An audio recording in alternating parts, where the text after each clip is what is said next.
Thank you for joining us for this very special town hall discussion. I'm your CLAC advocate. I work in Sacramento on your behalf to pursue policy changes, legislative and regulatory changes for the benefit of community associations throughout California. We are a member of the CAI-National team and proudly do so. We work very closely with CAI-National to coordinate policies the best we possibly can to benefit associations around the country. And today, and actually around the world, as you'll hear Don Bauman talk about, today we have a very special opportunity for all of you to hear some from Don about what's happening at CAI-National, national trends, some of the activities that are happening in the state.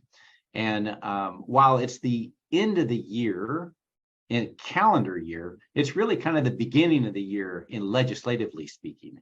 With the elections just finishing, we have the potential for some last minute activities in Washington, D.C. that Don can talk about. We have the California legislature that's actually convening for the next 2-year session on Monday. So while for most of us, December is the end of the calendar year, really legislatively speaking, it's when we kick things off. And we really see a lot of activity, which is why the timing of having Don join us today is so perfect. So without further ado, please welcome Don Bauman from CAI-National. Thank you, Don, for joining us. My pleasure. Thanks, Louie. Thanks, Natalie and Wendy and Kieran and the whole team. Good to see everybody. Wendy, are you going to share my slide deck? All right. So I just wanted to start off with some updated facts and figures from the Foundation for Community Association Research. As we know, there are about 50,000 community associations in California, with at least 14 million Californians living in community associations. What we have found from our research is approximately 70% of all new housing starts are in a community association, condominium, HOA, or housing co-op. And we've also done some updated research on how satisfied people are living in their association. As you see here, 84% of people say that they always vote in state elections, 86% say they vote in national elections, 89% say that they are happy with their association or neutral, and 89% say their association rules protect or enhance their property values. This is up to date, new information from 2022. The Foundation for Community Association Research conducts this homeowner satisfaction survey every other year, and we have for the last 14 years, reaffirming each year that community associations are, people enjoy living in their community. Might not be what you hear as a board member or as a manager from some of your homeowners, but overwhelmingly, and in California specifically, people are happy in their community. I'm going to share a few other statistics as well. You will see on the next slide, again, 67 to 78% of 67% of completed housing is in an association, 78% of those homes being sold in an association. Condominiums are an affordable housing option, certainly a significant issue in California, looking for affordable housing opportunities. So when the legislature looks at Louie and says, hey, we want to do something, we need to make sure that associations aren't creating this barrier to affordable housing. Well, we're not creating a barrier, we're actually creating a solution in condominiums. And we've pulled some data and information from Zillow that demonstrates condominiums are absolutely an affordable housing option for seniors, first-time buyers, etc. Almost 30% of the population lives in an association, and in the US, about 74 million living in 350,000 community associations. Now I'll talk a little bit about the economic impact. You want to go to the next slide? Oh, is it not forwarding? There are about 60,000 community association managers in the US, about 9,000 management companies, and 100,000 people employed by these management companies. We did a survey about a year and a half ago, asking management companies if they have current openings for community association managers. We know the labor market has been tight throughout all areas of business, but in particular, community association management, we see a shortage of managers. So 59% of CEOs of management companies indicate they have between 2 and 6 openings for community association managers. As an organization, what that means to us is we need to help create opportunities to market community management as a profession, which is something that we continue to do, putting things on LinkedIn, trying to bring people into this area of this profession, because it's a rewarding one. I think all of you would agree with that. I'm going to do a really high level recap on the 2022 legislative activities. Wendy, is this not moving? Because if it's not moving, you can just take it down. Okay, you could go to the next slide, please. Thank you so much. And go to the next slide, please. Thanks. Okay, so I'm going to do a high level 2022 legislative recap. The areas that we've seen a lot of activity throughout the U.S. condo safety initiatives, of course, following the crisis, the tragedy in Florida in 2021. Some federal issues that I'm going to share with you, and then I'm going to share with you some other trends outside of condo safety that we saw in 2022. If you could forward 2 slides.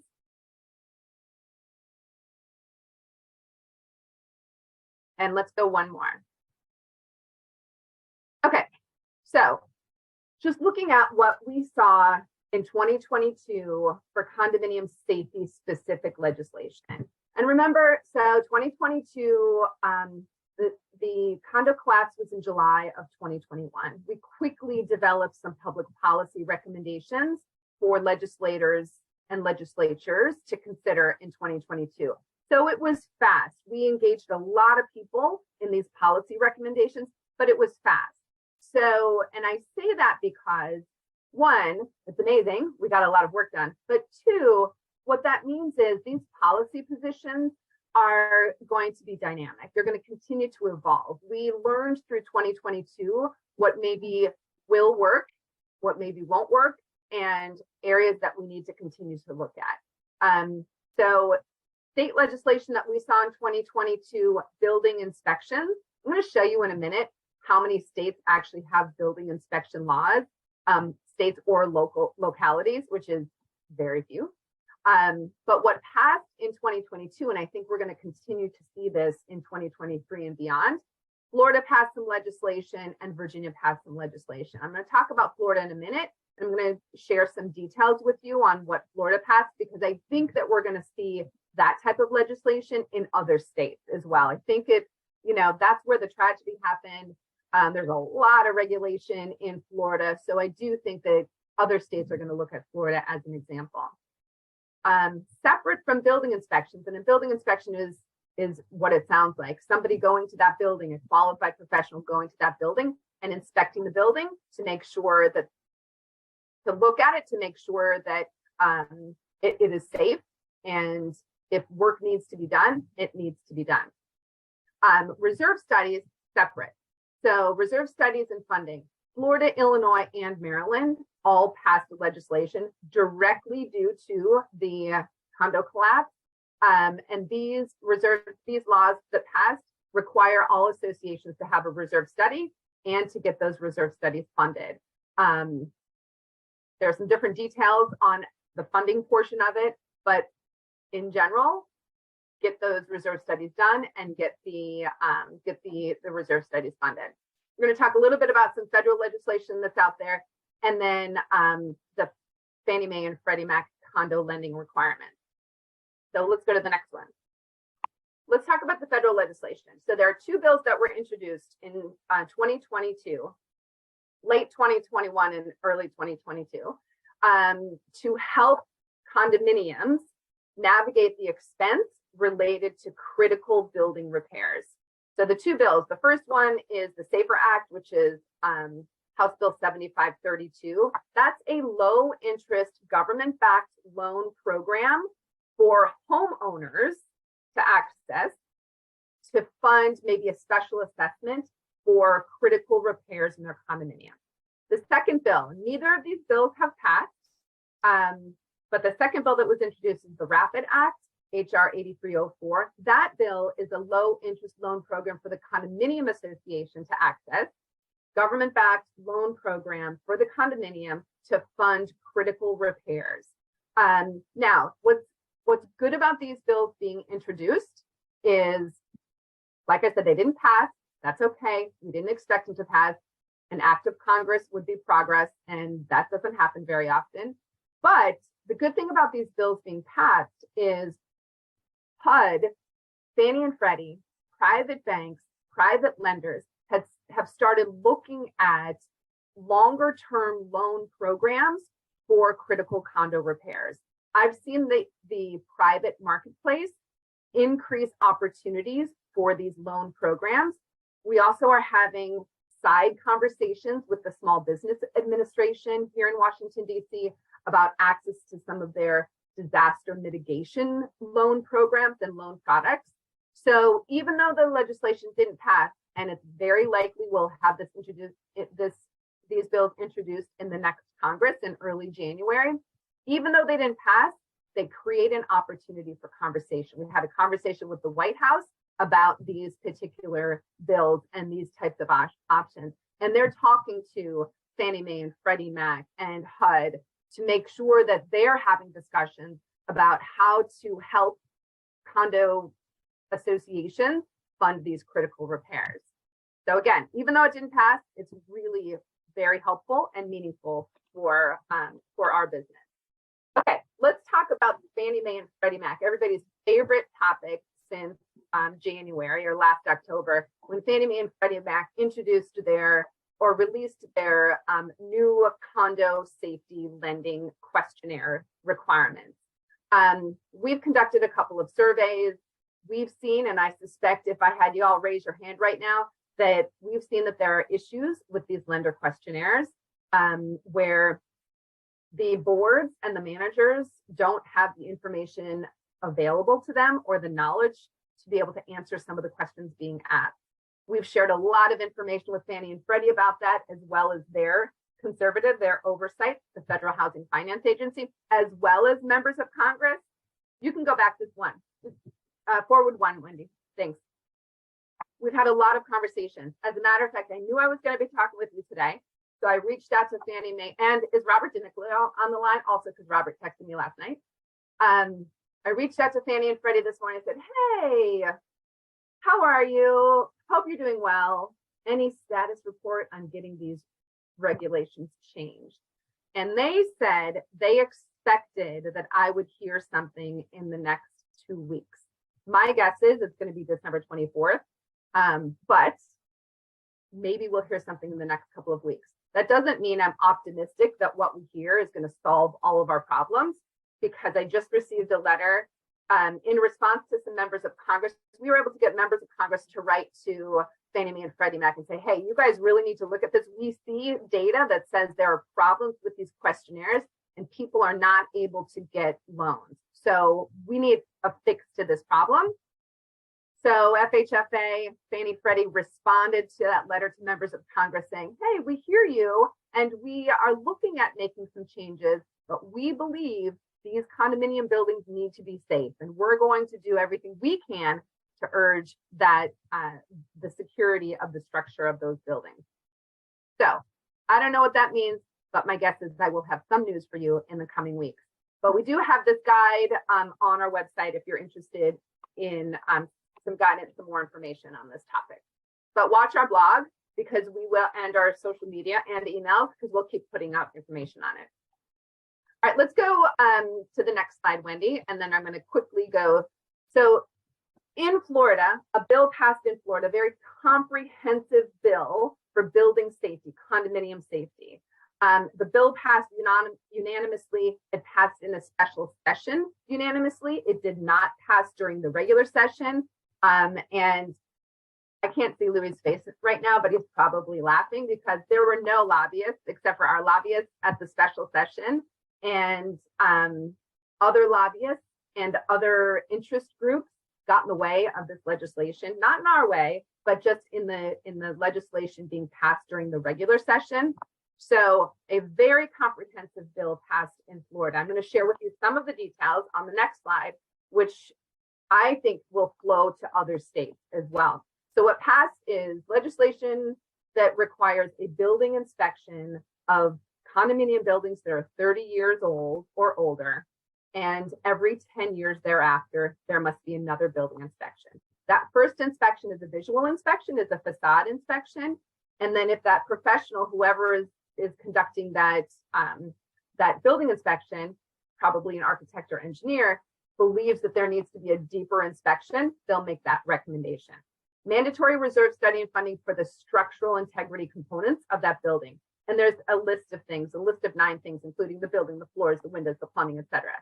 And what's important here is mandatory reserve study and funding for those components. Now in Florida, there are some high-rise condominium buildings that are super high-end. And the individuals living in those buildings, they don't want to put their money for this high-end building in a reserve fund that has millions and millions and millions of dollars. They would rather be asked once for $100,000. So the negotiation to those individuals was, okay, we'll just make mandatory reserve funding for these critical components. We don't care if you don't fund for some other things that might not be life safety type of components. They used to allow for the owners at an annual meeting, if the majority of them voted to opt out of funding reserve, they could do that. Well, they got rid of that. It's for the structural integrity component. And of course, a mandatory requirement for the association to mail or email or provide a copy of the building safety report or summary of that building safety report to all owners. And as you'll see in the next slide, there's some really clear developer requirements for building inspections, for reserve studies, and they also set up a system within a regulatory department so that every condo building has to register with the Florida Department of Business and Professional Regulations, and the local municipalities have to track those building inspections and have to track those condominium buildings. I think it's going to create a really good database of these buildings, the age of these buildings, and whether they've had inspections and the safety record on them.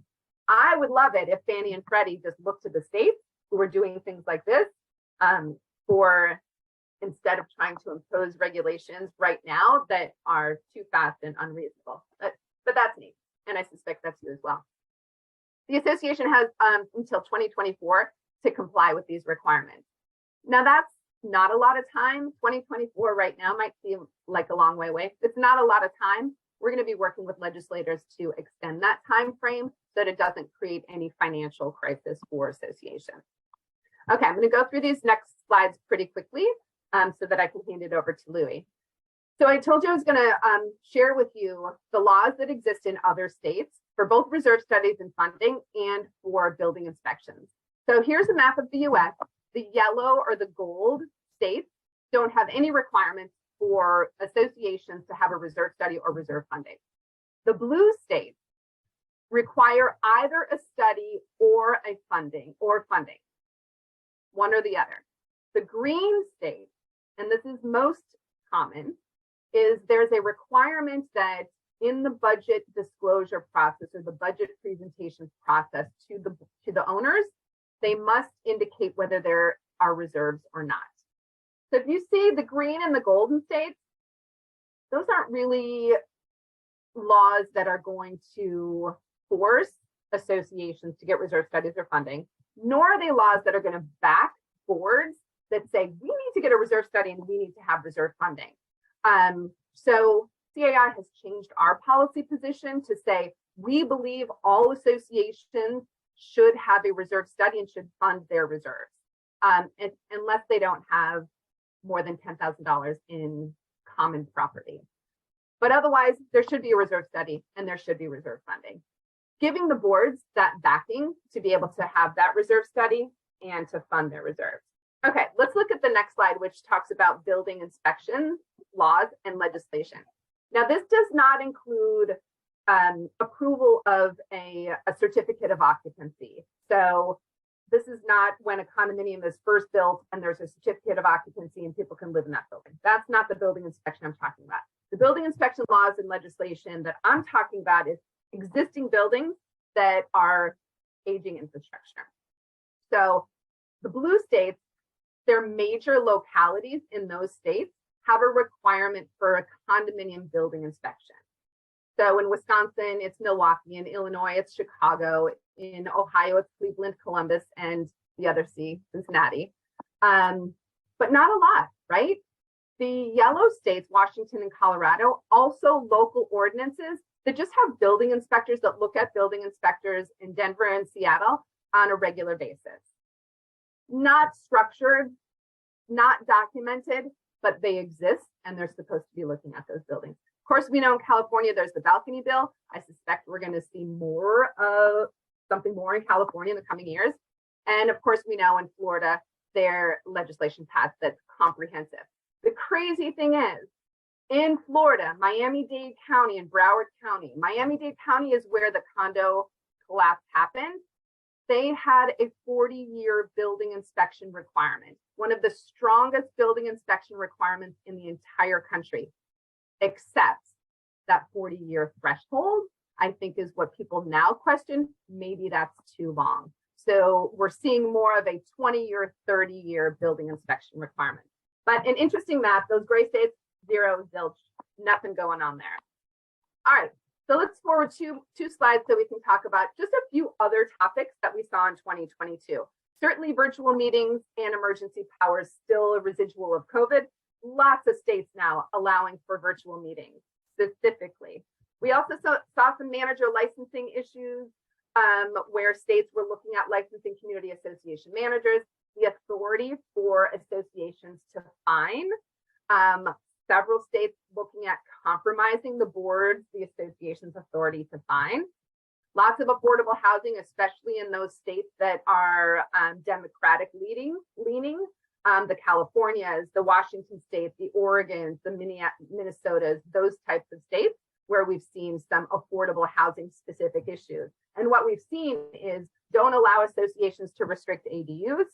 Don't make sure that associations maybe they aren't able to maintain single family zoning within the association. So if somebody wants to multiply within, have a higher density on that single family lot, we've faced some challenges with that as well. And I suspect, especially in those Democratic leaning states, that we're going to continue to see some of those affordable housing issues. Let's go to the next slide and we'll talk about what we expect to see in 2023. Certainly continued condominium safety issues. And I think in addition to the building inspection, we're going to see some fire inspection, fire specific information as well, electrical. Some of these issues that have cropped up that have been identified as issues that maybe compromise the life safety of individuals living in some of these multifamily housing buildings. Community values, we continue to see solar panels, electric vehicle charging stations, landscaping requirements. And with these community values, with these specific issues, when I talk to other organizations like the Right to Charge or the Electric Vehicle Ready organization, the solar power industry, when they talk with legislators, they talk about barriers to environmental sustainability. And that, when a legislator hears that, their perception is that the HOAs, the condos, that they're gatekeepers and that they are restricting individuals and they're restricting our entire world of moving forward with environmental sustainability issues. We have to be really thoughtful about how we talk about these issues and how we approach these issues. We shouldn't be no. We should be, how can we make this work in a way that works for people in that community and works for the bigger cause.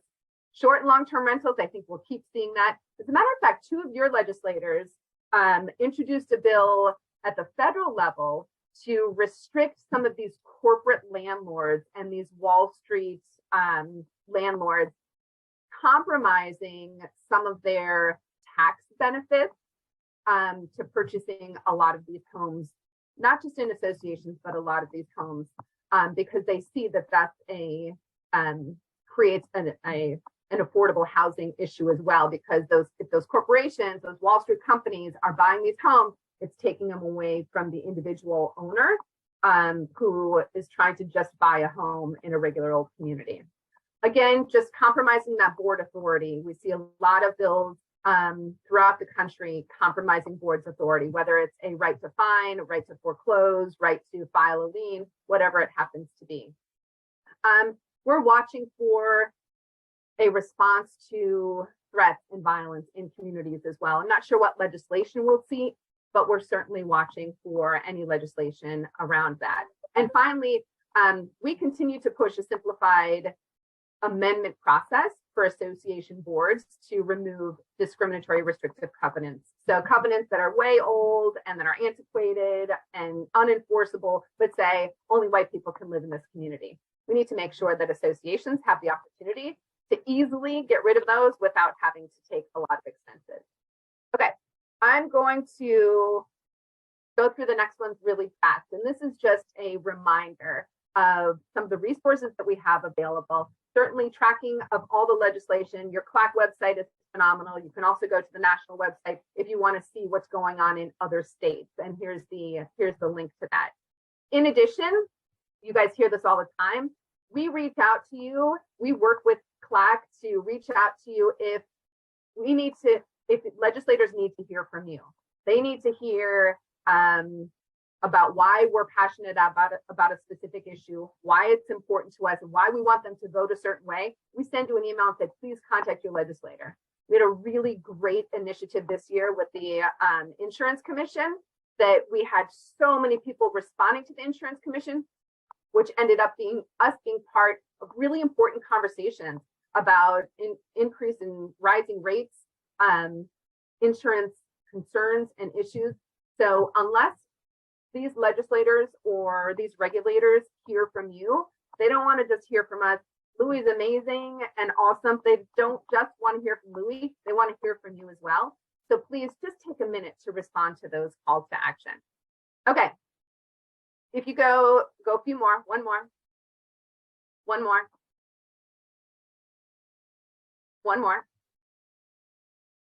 Okay.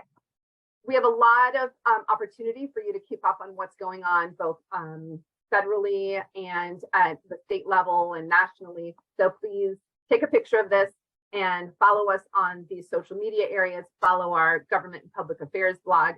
And then the next slide, you can see this is my contact information. If you have any questions, just put your phone up there, add my contact to your phone, to your computer. If you have any questions anytime, please don't hesitate to reach out.